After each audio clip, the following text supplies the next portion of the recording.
साबित हुए और ये तो स्टैंड आउट परफॉर्मर है। देखिए बैट से भी किया और आज तो गेंदबाजी से भी सेकंड इनिंग में देखिए आंकड़े खुद बताते हैं 5 विकेट पंजा खोला है। बिल्कुल पंजा खोला है, 12.4 ओवर की गेंदबाजी की है, 4 मेडन 41 रन देकर 5 विकेट रविंद्र जडेजा ने अपने नाम किए हैं। और बल्लेबाजी से भी वो धूम धड़ाका रविंद्र जडेजा ने किया था, क्योंकि शानदार बल्लेबाजी उन्होंने की थी। पहली पारी में ही रविंद्र जडेजा की बल्लेबाजी आई थी, दूसरी पारी में इनको बल्लेबाजी करने के लिए मौका नहीं मिला, क्योंकि टीम इंडिया ने डिक्लेयर कर दी थी पारी। लेकिन पहले शतक लगाया और उसके बाद पंजा खोला रविंद्र जडेजा, लोकल बॉय, और इसी तरीके से गेंदबाजी करेंगे तो डेफिनेटली टीम इंडिया इस सीरीज में 4-1 से भी जीतने का जो सपना है वो देख सकते हैं। लेकिन क्या कहने आज कुलदीप यादव के भी, पिछले पारी में भी इन्होंने शानदार गेंदबाजी की थी मोनू, और इस पारी में भी देखिए 8 ओवर 19 रन देकर 2 विकेट कुलदीप यादव ने आज भी अपने नाम किए। बिल्कुल, और दोनों विकेट बड़े इंपॉर्टेंट विकेट थे। अगर आप देखें तो इन्होंने बेन स्टोक्स को आउट किया, कैप्टन को इन्होंने आउट किया और उसके बाद रेहान अहमद को भी इन्होंने आउट किया। हालांकि रेहान अहमद ने एक शॉट अच्छा जरूर खेला था, मुझे लगा छक्का होगा, लेकिन वो कैच आउट हो गए। तो वैसे देखा जाए तो पूरी तरीके से ये चारों खाने चित हुआ है। इंग्लैंड की टीम सरेंडर किया है और स्पिन गेंदबाजों का बोलबाला रहा है सेकंड इनिंग में। लेकिन बुमराह ने जो आउट किया था वो बड़ा जबरदस्त विकेट गेंद थी। जैक क्रोली को इनफैक्ट वो एलबीडब्ल्यू आउट किया था, एक ही विकेट मिला इनको, लेकिन अच्छा विकेट था वैसे। बिल्कुल अच्छा विकेट था, लेकिन शुरुआत कहां से हुई थी? आज वो शुरुआत हुई थी यहां से। यशस्वी जायसवाल 214 रन, नाबाद 236 गेंदें, 14 चौके, 12 छक्के। अब 10 से ज्यादा छक्के किसी टेस्ट इनिंग में इंडियन बैट्समैन ने कभी लगाए नहीं थे। ये पहले ही हैं जिन्होंने इतने छक्के लगाए एक टेस्ट पारी में भारतीय खिलाड़ी की अगर मैं बात करूं। और दोहरा शतक, एक सीरीज में 2 दोहरे शतक यशस्वी जायसवाल ने दिखाया है कि भाई कैलिबर कितना है, टैलेंट कितना है। और अभी सिर्फ 22 साल के हैं वो। बिल्कुल 22 साल के हैं। आपको लगता है ये जो दोहरा शतक है इसी ने कहीं ना कहीं इंग्लैंड को बैकफुट पे धकेला है, इसी के कारण इंग्लैंड हारा है, आपको लगता है? बिल्कुल, देखिए प्रेशर तो वहीं से ही आ गया था ना। आपने 537 रन देखे कि भाई आपको 537 रन का पहाड़ चढ़ना है, और वो पहाड़ खड़ा किया था यशस्वी जायसवाल की वजह से ही वो हुआ था। हालांकि सरफराज खान की बात करें, इन्होंने भी नो डाउट शानदार बल्लेबाजी की। आज 68 बनाए, नाबाद 72 गेंदों का सामना करते हुए 6 चौके 3 छक्के लगाए। सरफराज खान ने भी वो जो कहते हैं ना कि मोहर लगा दी अब कि मुझे बाहर नहीं कर सकते हो आप। पहले मैच में 62 बनाए, रन आउट हुए थे, इस बार 68 नाबाद बनाए और नाबाद ही लौटे वो डिक्लेयर करके पारी। और ऐसा लग रहा था कि 2 ओवर और अगर रोहित शर्मा इन्हें दे देते तो ये सेंचुरी पूरी कर लेते। अब सरफराज शायद कह रहे होंगे पूरा दिन पड़ा था यार, मुझे शतक बना लेने देते। बिल्कुल सोच तो रहे होंगे और आई थिंक मौका देना भी चाहिए था, लेकिन वही था कि इंग्लैंड को हम कितने ओवर में आउट करेंगे। लेकिन ये उम्मीद नहीं थी, रोहित को भी नहीं होगी ये उम्मीद तो कि यार हम आज ही इंग्लैंड की टीम को ऑल आउट कर देंगे, क्योंकि इंग्लैंड तो जिस तरीके से आया था आज तो मतलब पूरी तरीके से कहीं गेम में दिखाई नहीं है इंग्लैंड। बिल्कुल, और शुभमन गिल की भी बात करनी जरूरी है। ये इस पारी में रन आउट हुए थे, 91 बनाए थे इन्होंने 151 गेंदों का सामना करते हुए। लेकिन शुभमन गिल वो निराश जरूर होंगे। कुलदीप यादव नाइट वॉचमैन के रूप में सामने मौजूद थे और रन आउट हो गए। हालांकि हक उनका बनता था कुलदीप यादव का, लेकिन अपने करियर का पहला छक्का लगाने के बाद कुलदीप यादव को लगा कि मैं शुभमन गिल से बेहतरीन बल्लेबाज हूँ। यार देखिए ये कभी कभी होता है क्रिकेट में, क्योंकि आपने फर्स्ट इनिंग में देखा तब भी हुआ था ऐसा कुछ और अभी भी हुआ है। तो रनआउट देखिए होते हैं। आज देखिए जब इंग्लैंड ने सेकंड इनिंग स्टार्ट की थी तो वहां भी बेन डकेट रनआउट हो गए, वो भी एक मिसअंडरस्टैंडिंग थी। लेकिन जो भी कहें शुभमन गिल भी अच्छे टच में नजर आए हैं और ये अच्छा पॉजिटिव है टीम इंडिया के लिए। और अगर इंग्लैंड की बल्लेबाजी की बात करें दूसरी पारी में, तो ये बिल्कुल ही वो कहते हैं ना कि एकदम से ताश के पत्तों की तरह बिखर गई। जैक क्रॉली जिनका विकेट जसप्रीत बुमराह ने लिया, एलबीडब्ल्यू आउट हुए थे, 11 रन बनाए 26 गेंदों का सामना करते हो। और किसी के भी मन में आज मार्क वुड को छोड़ दे ऐसा नहीं लगा कि बेसबॉल क्रिकेट खेलना है। शायद उनके मन में था कि इसे ड्रॉ करवाने की तरफ ले जाया जा सकता है, लेकिन जब रविंद्र जडेजा ने शिकंजा कसना शुरू किया तो फिर किसी के बस की वो बात रही नहीं। इसके अलावा बेन डकेट की बात करें, ये रन आउट हो गए थे आज। सिराज का एक अच्छा वहां पर थ्रो आया और तारीफ करनी होगी ध्रुव जुरेल की भी, दूर से भागते हुए आए और स्टंप्स पे गेंद को लगा दिया। 4 रन बनाए 15 गेंदों में। अक्सर ऐसा होता नहीं है मोनू, 15 गेंदे खेले और एक भी चौका बेन डकेट ना लगाए। बिल्कुल ऐसा होता नहीं, लेकिन इसमें तारीफ आई थिंक सिराज और बुमराह करनी पड़ेगी कि दोनों ने स्टंप टू स्टंप गेंदबाजी की थी, ज्यादा हाथ खोलने का मौका नहीं दिया। क्योंकि बेन डकेट जो चौके लगाते हैं ना आते ही वो अटैकिंग क्रिकेट खेलते हैं, वो तब खेलते जब उनको थोड़ा सा रूम मिल जाए। वो हाथ खोलने का मौका आज उनको दिया नहीं था, तो इसीलिए वो थोड़े से सहमे सहमे से दिखाई दिए, फिर अंत में रन आउट हो गए। ओली पॉप ये इंग्लैंड की सबसे बड़ी होप थी पहले मैच में। इसके बाद होप को क्या हुआ इंग्लैंड की? ये होप की उम्मीदें टूटती गई इनकी। इंग्लैंड की, बिल्कुल। क्योंकि उसके बाद इनके बल्ले से रन नहीं आए और आज भी ओली पॉप देखिए आते ही आउट हो गए।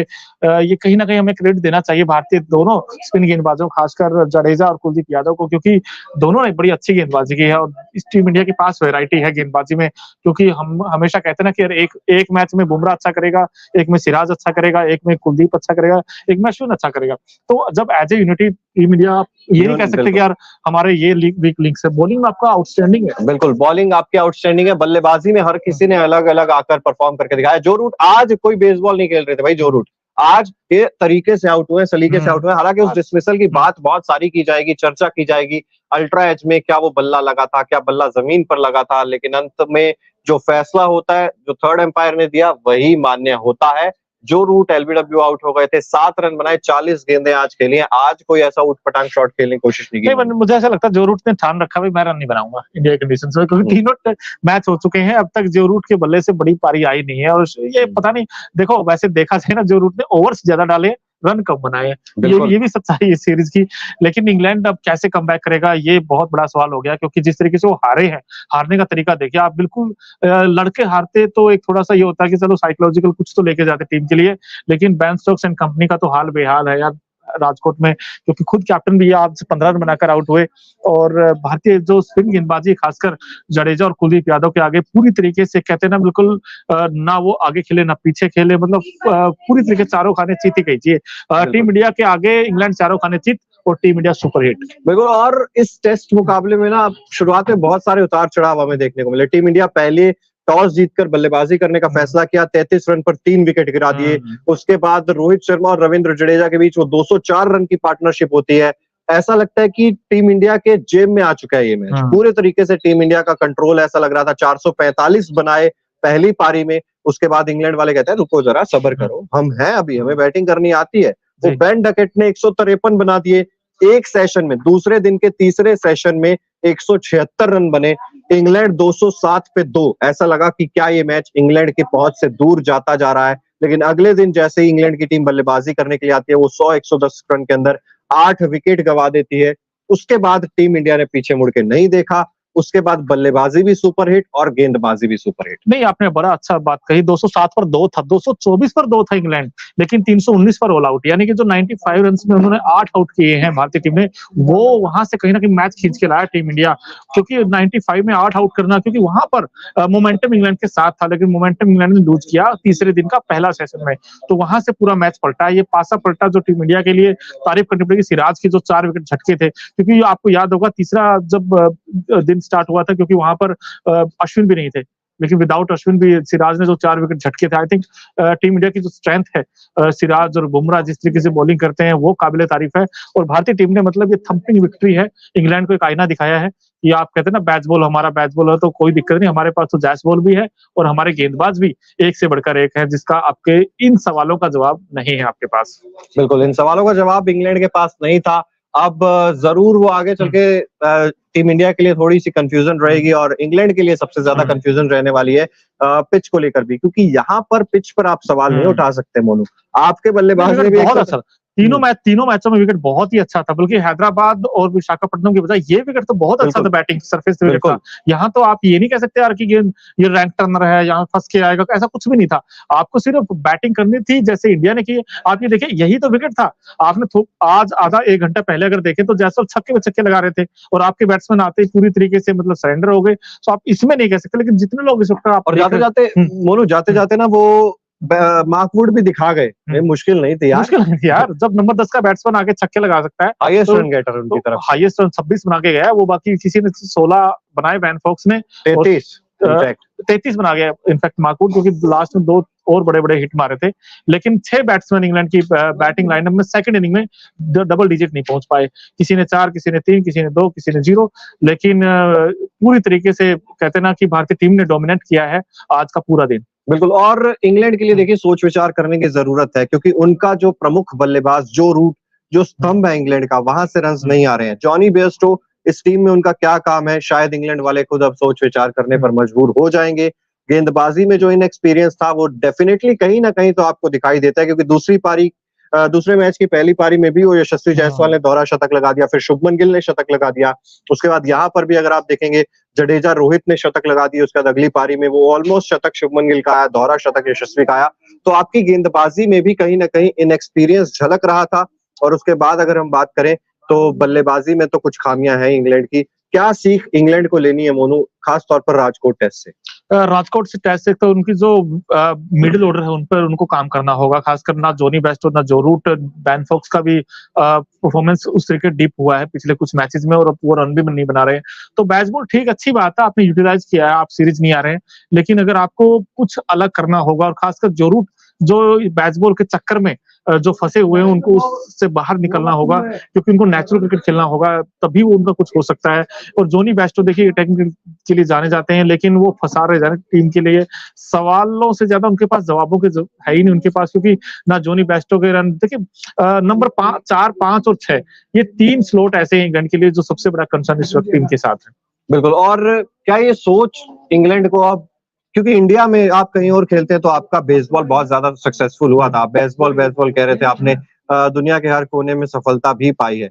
यहाँ पर क्या इंडियन कंडीशंस में आपको टेस्ट क्रिकेट को खेलने का तरीका बदलना पड़ेगा शायद, क्योंकि जब से ब्रेंडन मैकलम कोच बने हैं, बेन स्टोक्स कप्तान बने, और जब से एरा आया है बेसबॉल का, तब से किसी भी विरोधी टीम ने इंग्लैंड के खिलाफ पारी को डिक्लेयर नहीं किया था मोनू, ये भी एक आंकड़ा है। आज पहली बार इंग्लैंड के खिलाफ जब से बेसबॉल क्रिकेट शुरू हुआ है, पहली बार टीम इंडिया ही पहली टीम है जिसने डिक्लेयर की है पारी। तो ये भी चीज सोचनी होगी, समझनी होगी कि आपको बेसबॉल आप जो कह रहे हैं, शायद आपको दूसरी तरफ का पहलू भी देखना होगा। क्रिकेट, टेस्ट क्रिकेट को टेस्ट क्रिकेट की तरह ही शायद खेलेंगे, तभी सफलता ज्यादा मिलेगी। बिल्कुल। और दूसरी चीज ये भी है कि इंग्लैंड की जो एक सबसे बड़ी प्रॉब्लम ये है कि उनके पास वीक लिंक उनकी बॉलिंग भी है। जो स्पिन गेंदबाजी आप उनकी बात करें, क्योंकि सेकंड इनिंग में तो तेज गेंदबाजों को तो एक विकेट नहीं मिला था, ना एंडरसन को मिला ना मार्कवुड को मिला, लेकिन स्पिन गेंदबाजी में जब से जैक लीज आउट हो गए थे वो इंजरी के कारण, उसके बाद ये जो दोनों स्पिन गेंदबाज रेहान अहमद और टॉम हार्टली, उतना एक्सपीरियंस इनके पास भी नहीं है। शायद एक मैच में जरूर टॉम हार्टली ने अच्छा, क्योंकि वहां पे मदद मिली थी उस विकेट के ऊपर, क्योंकि इंडिया 4th इनिंग बैटिंग कर रहा था। लेकिन यहाँ पर तो किसी तरीके से, क्योंकि जायसवाल हो चाहे सरफराज हो, बड़े आगे स्टेप आउट करके छक्के लगा रहे थे, तो स्पिन गेंदबाजी उनकी एक सबसे बड़ी कमजोर कड़ी है। बिल्कुल। और जब से जैक लीच गए हैं, डेफिनेटली वो स्पिन गेंदबाजी और थोड़ी सी ज्यादा कमजोर हुई है। अब आप जेम्स एंडरसन ने भी इस मैच में मोनू उतना ज्यादा एवरेज इकोनॉमी से रन दिए, देखिए। हाँ, और वो यशस्वी जायसवाल के 3 बैक टू बैक छक्के भी अगर आप याद करेंगे तो उतने ज्यादा एंडरसन इफेक्टिव नजर नहीं आए हैं जितने वो पिछले मैच में नजर आए थे। या यूं कहें कि शायद ये कॉम्बिनेशन इंग्लैंड जो खेलता आ रहा था कि एक ही पेसर खिला रहे हैं, आज 2 खिलाए। मार्कवुड थोड़े से इफेक्टिव जरूर साबित हुए, लेकिन एंडरसन से जो उम्मीद थी वो एंडरसन नहीं कर पाए इस मैच में। वाइजैक में थोड़ा वो जाने जाते हैं, पहले स्पेल में शायद विकेट्स ना दिलाकर जाए, लेकिन जब भी एंडरसन को वापस लेकर आते हैं दूसरे, तीसरे, चौथे स्पेल में, तब वो विकेट्स निकाल कर दे रहे थे।